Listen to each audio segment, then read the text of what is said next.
COVID's happening, and if you're traveling starting January 5th, if from China to the US, you're going to have to take a test, the COVID test. And some people are saying these restrictions are not going to show the result. As the number of COVID infections in China skyrockets, the US is making a change. So what does that mean? Here's Peter Ratos. I think testing visits from China to the United States is more symbolic than actually would pragmatically stem the tide of infection in this country. We have a lot of infection in this country. UCSF disease specialist Dr. Peter Chin-Hong isn't exactly sold on the latest health order regarding travel into the U.S. from China.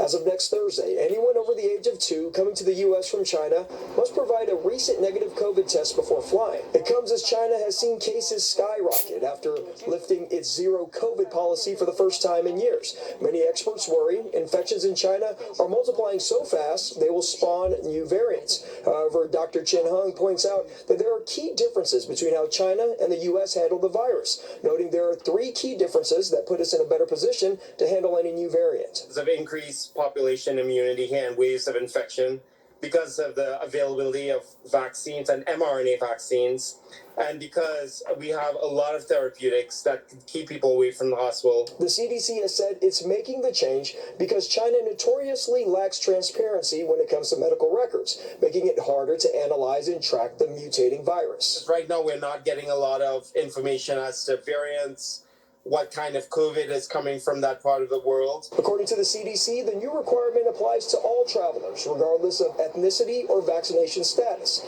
and airlines will be responsible for confirming the negative test results before passengers board the plane. The agency also says it's recommending and expanding a long-running COVID monitoring program that's already tracking cases at 7 American airports, including San Francisco International. At SFO, Pete Serratos, NBC Bay Area News. And if you're planning on traveling, you gotta follow the new requirements.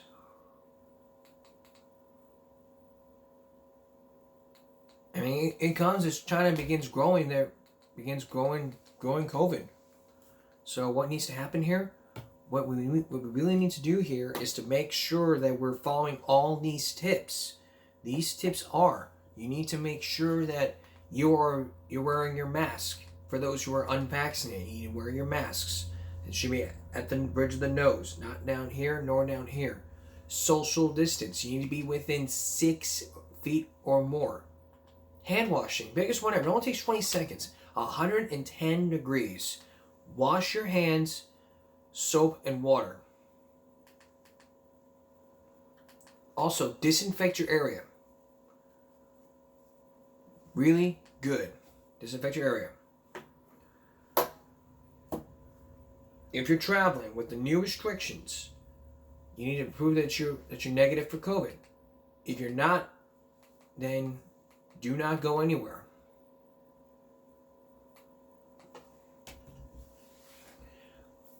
Also, if you have COVID, you need to stay within 5 days. 5 days. After the 5th day, get tested.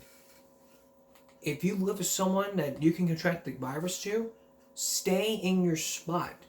Or go live at a friend's house for the next 5 days. Just say, hey, can I stay with you for 5 days until, I don't know, until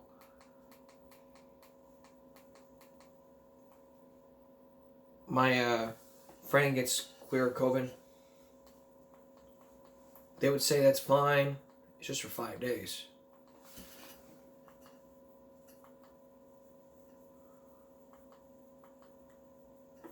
Also, just stay, if you're quarantined, just stay inside. Do not leave. Do not leave. Do not leave your quarantine area. Stay in your quarantine spot.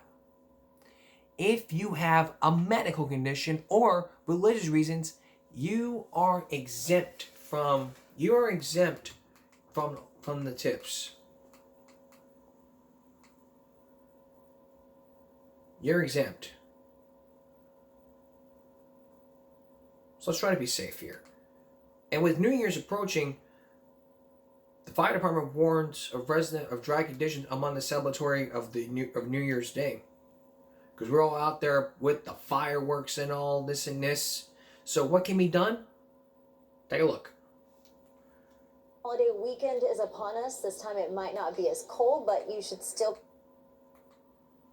be cautious. According to Fire Marshal Randy Page, we are under a grass fire threat due to the dry conditions. Of course, that's never ideal when it comes to things like fireworks. Anytime you have a freeze like we've had and you kill a lot of vegetation, then it's going to dry up quickly. It become more susceptible to fire conditions. The humidity drops below about 40%, prime time for grass fires. Yeah, Page says fireworks in the city, by the way, are illegal, and if you're shooting them off out in the country, you need to be careful with aerial fireworks and where they land. You don't want to end up starting your new year with a citation. The CCPD will be out enforcing the law. The fines could reach up to $2,000. So we, if not for the safety aspect of it, discharging fireworks, can be dangerous. You can start somebody's house on fire. The grass is still dry, even though we're in wintertime. So we definitely encourage people not to. So, of course, be safe when ringing in the new year. And with a closer look at those conditions, we have meteorologist Kristen Walla. And which, by the way, I think it was yesterday or today. Before we go on break, I want to wish my good friend from Channel 3, if you've seen the show, we talked about Kristen Walla being picked on for a Bellatrix. So, Kristen Walla, if you're watching, happy 1-year anniversary of Channel 3, and I really hope that no one picks on you during your second year. No one does.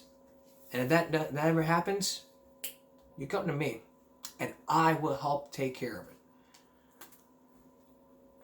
No matter what.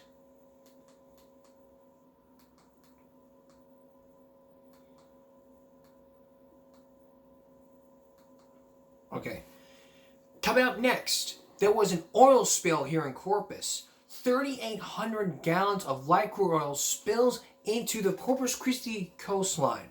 We'll give you the very latest, and we'll also give you the cleanup, which is going to be which is going to be cleaned up by 2 days, which is on Friday. And then later, you're going to meet an investigator who investigated these parents in Wichita. It's the Wichita sex ring. Stay with us. There was an oil spill that happened in Ingleside. And if you were in Ingleside and you saw an oil spill, you knew exactly what happened. So, what's going to happen after this oil spill? Here's Michael Gibson. We're here at the Flint Hills facility in Ingleside, where a number of oil response teams have been working since Christmas Eve to try and clean up that 3,800 gallons of light crude oil. This is what that light crude oil spill looks like out on the water. It ended up here after a pipeline broke at one of the marina loading docks at Flint Hills, sending the oil used in transportation fuels into the La Quinta Channel. Stephen McConnell is a marine science technician with the Coast Guard and has been on the scene since the incident happened. He told us what he thought happened to that pipe. Right now, we're still investigating it, but it would seem that a pipe did rupture in 3 different places because of light crude oil and water mixture. So the water probably froze and expanded that pipe in those sections. Flint Hills officials tell 3 News that oil response teams immediately jumped into action. All I know is we got a call that there was sheet in the water, and immediately we started investigating and then moved into action to remediate. Coast Guard officials believe that by Tuesday, the spill should be completely cleaned up. No wildlife has been reported oiled. The main spill happened around Pier 5, and the bulk of that has been all cleaned up. Right now, there's just a tiny light sheen, but the bulk of the product that was the heaviest has been cleaned up. Flint Hills says it's paying for the total cost of the cleanup and will then begin its own investigation on how that oil spilled out into the La Quinta Channel. Michael Gibson, 3 News. Thank you, Michael. I kind of feel it was a scene from Superman 3. Remember that scene with Superman 3 where evil Superman tries to ram into the ship and it spilled all the oil out, maybe that was what would have happened. But again, this oil is expected to be cleaned up by Friday. So let's take a look at this. And I gotta imagine there was another oil spill that happened years ago here in Texas, which was back in 2010. Because we've had a lot of oil spills. Okay, take a look. Here tonight with an update on that oil spill in the La Quinta Channel off the coastline of Ingleside. We're now being told that cleanup is going to take a little longer than officials had estimated. Those new details in our top story at 5. Coast Guard officials tell 3 News that it was on Christmas Eve when a pipeline at the Flint Hills Resource Ingleside Terminal cracked in 3 places. Now that sent 3,800 gallons of light crude oil into the waters there. A number of environmental companies were called in to immediately begin the cleanup. The Coast Guard has been on the scene since the beginning of the incident and had hoped that the spill would be completely cleaned up by the end of today. Instead, officials now say that work should be done by Friday. And they tell us they want to ensure that the spoil island located across from the Flint Hills facility is returned to 100% pre-spill conditions. As for wildlife in the area, well, we are told that no animals have been impacted by this spill. Which is probably a good thing. That's a good thing. That's a real good thing.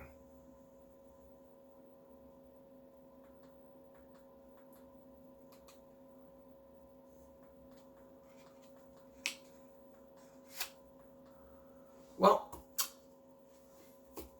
let me tell you this.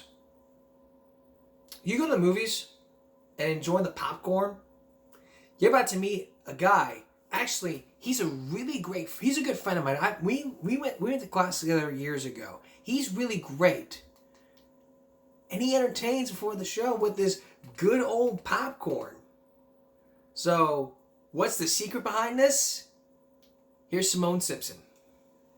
Day and has garnered over 400,000 likes. I met with a young man who people look forward to meeting before watching their movie. Meet Jason Grosboll. Any better? Jason's been happily working at Century Theaters for 10 years. Whenever somebody asks for butter, man, I always make sure to layer it. Meeting people is a joy for him. I love interacting with good customers, seeing the smiles on their faces and joy from them. Jason, aka the popcorn guy, puts on a show before the show. At first, no one really understood it, but as time passed on, man, people loved it. With over 2 million views on TikTok, this is the video that made him viral.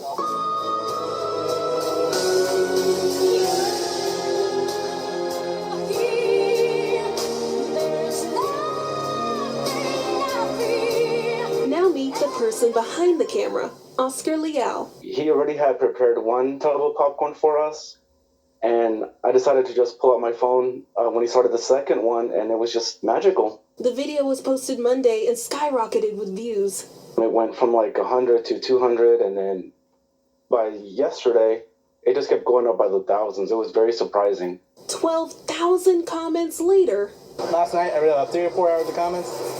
It brought my heart joy to see other people smile like that. Jason didn't even know the video went viral until one of his friends told him about it. I spent so much time doing it, man. I just really enjoy what I do. A lot of his fans, wanted him to know that we love him, that he's our hero. And there you go. Thanks, sir. Hey, no problem, guys, and have a wonderful night. And if you'd like to say hello to local celebrity Jason Grosboll, he's at the Century Theaters location at 6685 South Padre Island Drive.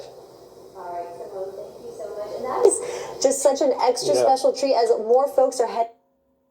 It's a really extra special treat. And as an extra special treat for you guys, if Jason decides he wants to come on the show and tell his side of the story about this, maybe. We may have him on. I've been friends with him for 10 years. And it could be a great treat. Ain't nothing to say GMB to that. It's just a great way to really get people to be entertained. It's really a great way. So, Jason, if you're watching, I hope you come on the show one day. And you can really show us show us how it gets done here, because if I was working at the theater and I saw that happening, I'd be pleased, very pleased. And really, the goal here is all about making people smile. That's really what this whole goal is about. You can see that. Okay, coming up next, these women say they've been sexually abused by this foster father who sexually abused all these women. This pastor says he was arrested for being involved in an investigation. This little girl says she was harassed, she was sexually abused by the same foster father. And this little girl says she was coached by this investigator who put words in her mouth. Is it a sex ring that won't be missed? John Larson with Innocence Lost. Please stay with us. You may remember last season, we focused in on the DeKalb County School District at a high school that involved the state school and the Department of Education saying that all needs to be done. If you want to see that episode, I'll probably put a link in it. Probably put links and cards and annotations on the side of the video or links in the description. So just look up the DeKalb County Schools and you know exactly what I'm talking about. Now, after all this, they're deciding to step up to the plate. But what's happening now after all this? Well, 3 months ago, 11 Alive was there to take a closer look at the repairs at these schools. Take a look. We started at Druid Hills High as Principal Mark Joyner walked us through the school, addressing concerns highlighted in the student video that went viral in the spring, like exposed wires in this classroom. These electrical poles are now, the outlets are now secure in those poles, so they are now safe. He also addressed the missing ceiling tiles and crumbling walls. In the video, the student kind of highlighted some damage here on the ceiling. There was a hole here in the ceiling, so that this entire ceiling has been redone. And the sewage in the lunch area problem, which turned out to be because of a tree root growing in the pipe. As a result, they removed the tree. They removed all of the piping that takes the sewage away from the school, which was an older piping, and they replaced it with PVC. All of these repairs expedited after the Department of Education gave the district a corrective action plan. But the district's own reports show the conditions at Druid Hills didn't even rank in the top 50 of worst facility conditions across the district. 68 other schools had facility condition assessment scores worse than Druid Hills. A lot of people felt that because Druid Hills received a lot of attention, that all of our efforts were going to go towards Druid Hills. And I've been adamant that that is not the case. Like at Towers High School, where they got a new LED sign, a repaved parking lot, an upgraded weight room and football field, and a new coat of paint inside. These stripes add a uniqueness to our building, so that was one of the upgrades. Throughout the summer, how do you prioritize which projects come first? Safety and security of students. We have 130 some odd buildings, so we had work done in every building over the summer.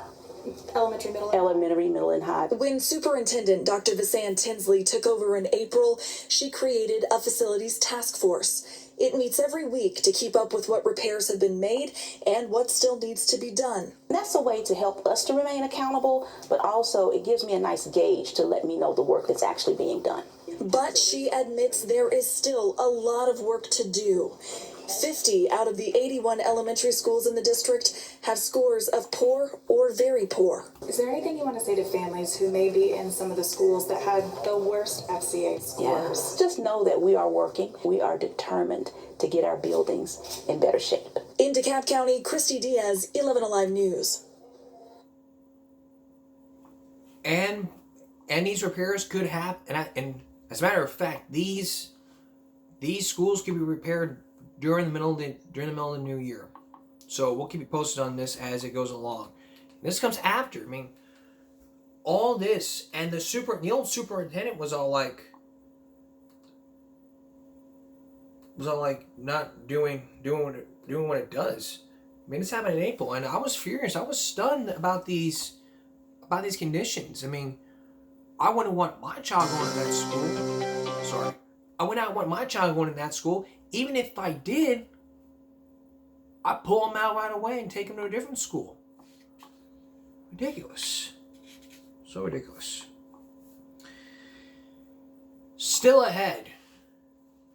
These women say, these girls say they've been sexually abused by the foster father. This girl says, the same foster father. The investigator says he'll never stop.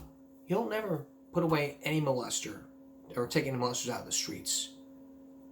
Stay with us. Sexual abuse. It may no longer be the taboo subject. But what if you realized that as a foster father, you were falsely accused of sexually abusing one of your own foster kids? Think exactly the case you're about to visit. We're going to take you now to Wenatchee, Washington, where years ago, back in the 1990s, there was a sex ring happening. You're about to meet a group of kids, foster kids, an investigator, and the foster parents who all came forward to tell their story and say, one of them says it never happened. A lot of kids make false allegations because the investigator put words in their mouth. You're also going to meet a pastor who says he didn't keep his mouth shut, so he got arrested. So is there really a sex ring in this case? Or allegations? Or hoax allegations? Here's John Larson.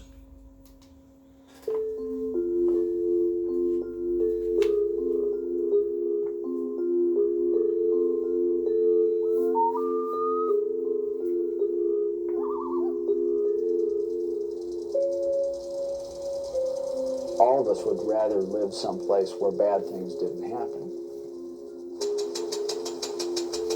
Springtime on the eastern slope of the Cascade Mountains in Washington State. We all know they happen everywhere, but you always wish it wasn't here.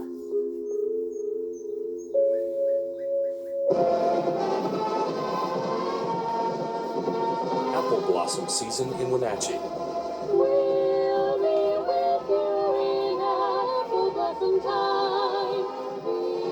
A time when this town of apple farmers celebrates the flowering of trees and the promise of fruit. Wenatchee is a wonderfully wholesome town.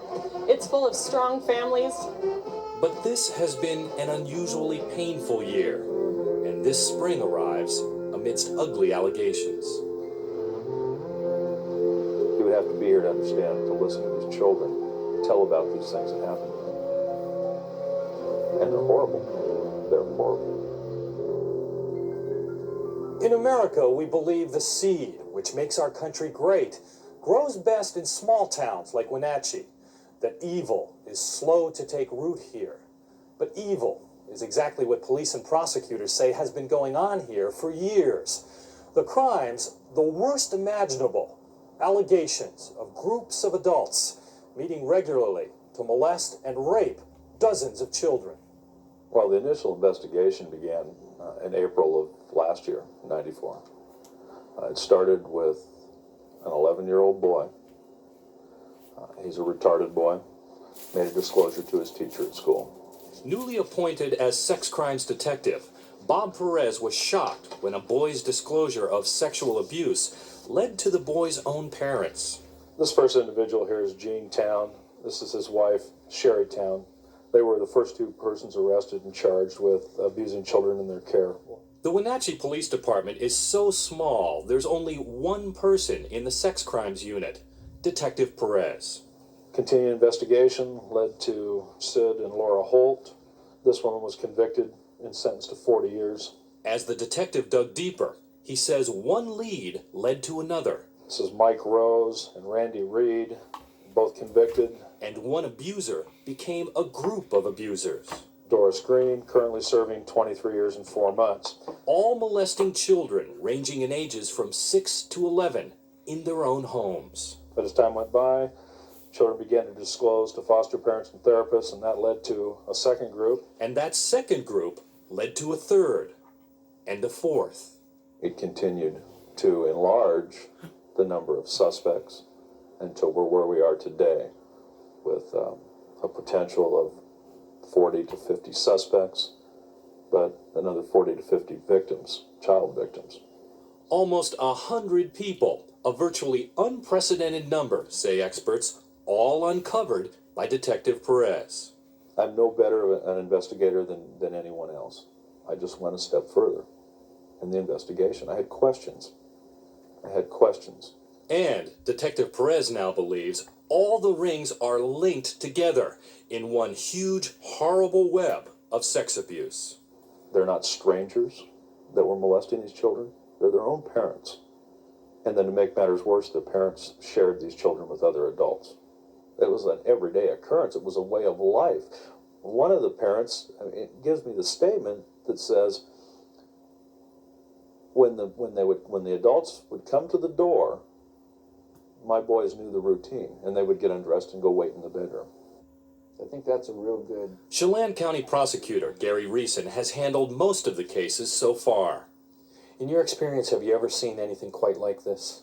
Normally, if you have a situation where you're alleging an incest relationship in a family, it will normally just involve, one family member and a child. But there is nothing normal about this case. Investigators now believe that for years, these extensive sex rings operated on a weekly basis without anyone in town suspecting. Doesn't it seem odd that somebody wouldn't have said something or seen something, or a doctor or a teacher wouldn't have noticed something? In terms of children disclosing sexual abuse, it's not unusual at all for them not to disclose sexual abuse. And we know that from many, many, many cases that it happens for years and kids never tell about it for a number of reasons. These children never thought that being sexually abused was really that bad. When you talk to these children, they still don't think of that as a bad thing because it's part of their life. How many girls you figure you foster parented? Probably about 350. 350 girls. 3 bunk beds in it. For 8 years, Bob Devereaux ran a foster home for abused kids. He had a good reputation and an unblemished record. And how many kids at any one time? 14 is the most I've had at one time. All girls? Many very troubled girls. And some of those same girls now allege Bob Devereaux forced them into orgies with dozens of adults every Friday or Saturday night in this room. Now, the court records say you took bunk beds apart in this room. 6 beds out of them. Laid them out, and anywhere from 15 to 25 adults would essentially line up and have sex with children. Every child, so every adult would have to have sex with 15 to 20 children in an evening. Here is what's alleged. If it's true, it's one of the worst sex crimes certainly I've ever heard of. Yeah, it's not true. And can you imagine anybody having sex 20 times in one evening? I can't. I couldn't do that when I was 16 years old. I don't think it's possible for anybody. I moved down to Wenatchee because I wanted to give people back a little bit what the Lord gave me. In March of this year, new accusations, this time involving a Pentecostal church. Pastor Robbie Robertson and his wife Connie, accused by 2 of Bob Devereaux's foster girls. I was just devastated. I couldn't believe what I was even hearing. And I said, you've got to be joking. Police Chief Ken Badgley. Some of the kids disclosed that some of the foster children were involved with people, and that one of the meeting places was the church. Robertson's church is well known in this community as a sanctuary for the down and out, running one of the only food banks in town. But Detective Perez says the pastor was also running a child sex ring in the church basement almost every Friday night, the same night some of these children also alleged they were abused at the Devereaux home. Robertson was charged and arrested. We've worked hard for this community, and we've given everything we possibly could give to this community. And here we are.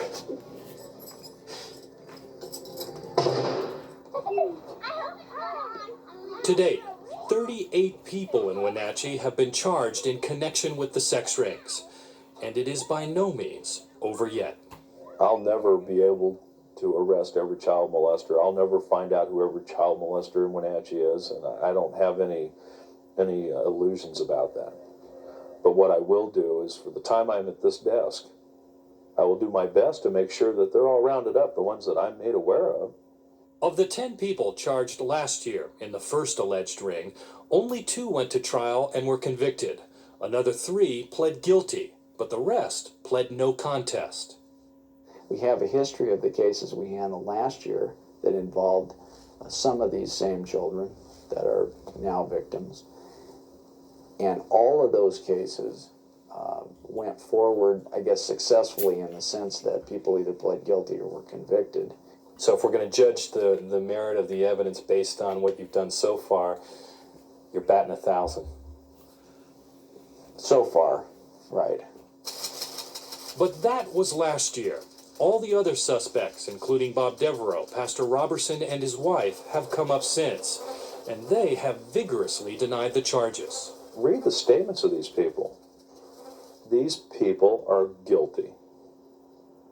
And I'm not going to feel bad for them. If it were that simple, there wouldn't be much of a story here. A story that, incredibly, would hinge largely on the accusations of one girl, just 10 years old. I want to point something out before we go on break here. This video uploaded, it's the same one that, it's the higher quality, but there's also the same one here from the Wenatchee Hunt. It was uploaded by a channel named Sight Videos. Now this channel had a lot of Dateline segments, and it got deleted, and one person recovered it, and it was watched, and it's higher quality, and I don't know what else to say. When we come back, you're gonna meet this 10-year-old girl who tells her side of the story about when the foster father abused her. But is the story incredible? John Larson continues Innocence Lost. Stay with us. You've heard from Bob Devereaux. You've heard from the foster father. You've heard from the pastor. Now I'm going to take you inside the church. And you're also going to meet a 10-year-old girl who investigators say has told a lot of truth about what had happened when a foster father sexually abused a 10-year-old girl. Once again, here's John Larson. Lord, you are more precious than silver. Lord, the Bible says that in the last days, evil men will wax worse and worse.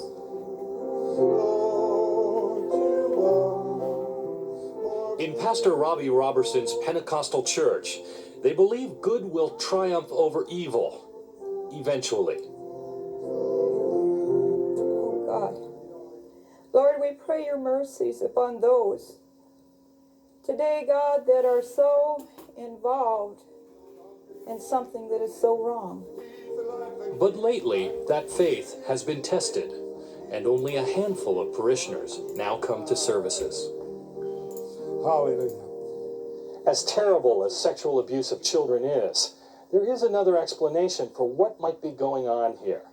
Remember the Salem witch trials back in colonial America, where a town, overcome by hysteria, accused innocent men and women of witchcraft and sentenced them to death? Well, there are many people in Wenatchee, some at this church, who believe something similar is happening here. They believe an investigation has become a witch hunt. Was questioned by the detectives and literally threatened and said that... Pastor Robertson pointed out he was arrested shortly after he questioned Detective Perez's investigation at this protest meeting. Oh, I know that this family is innocent. They've tried to... Our pastor, he told us 2 months before that he was arrested, that Bob Perez told him that if he didn't keep his mouth shut and stay out of it, that they would arrest him. Church members Marv and Lynette Sparks. Everyone that has spoken out against it has been jailed. That's their way of silencing us. you are the song that I sing. And since Dateline was here, other church members have been arrested, including this woman, Hannah Sims, the Sunday school teacher. Pastor Robertson spoke up in defense of his parishioners, Idella and Harold Everett, who were jailed after they pled no contest to charges of raping their children. Robertson had documents in which the Everett's oldest child says there was no sexual abuse. And Robertson pointed out, Idella Everett is retarded. She may have pled no contest, but he believes she didn't understand what that meant. As for Harold, he's illiterate. In fact, prosecutors admit that many of those arrested are, in the prosecution's own words, low functioning. Most pled guilty or no contest, which means most of the accusers, most of the children, had never been cross-examined. And yet these early cases convinced investigators that something larger was happening in Wenatchee. Are you at all concerned that, yes, there are guilty people here, yes, children have been abused, but maybe in the frenzy, innocent people are being charged? Well, we would certainly hope that hasn't happened. I mean, that's every prosecutor's horror, that you would make an accusation that was unsupported by probable cause. But in these cases, the system has a way to sort of check and balance those things. My fear is that I would wrongly accuse someone and they would be convicted. That is my fear. And I live with it every day, and that's what keeps me focused. Okay? In this town, you're guilty till you prove yourself innocent. Before his arrest, Bob Devereaux was considered a good foster father. There's a lot of memories in those pictures. Memories of happy kids, scared kids, mad kids. I miss it. In fact, the county relied on Devereaux, knowing he would always take the most difficult girls. Ironically, many were sexual abuse victims, some with a history of false accusations. For years, I've seen the aftermath of what rape does. I'd be the last one in the world to rape a girl, because I know what they go through. I've seen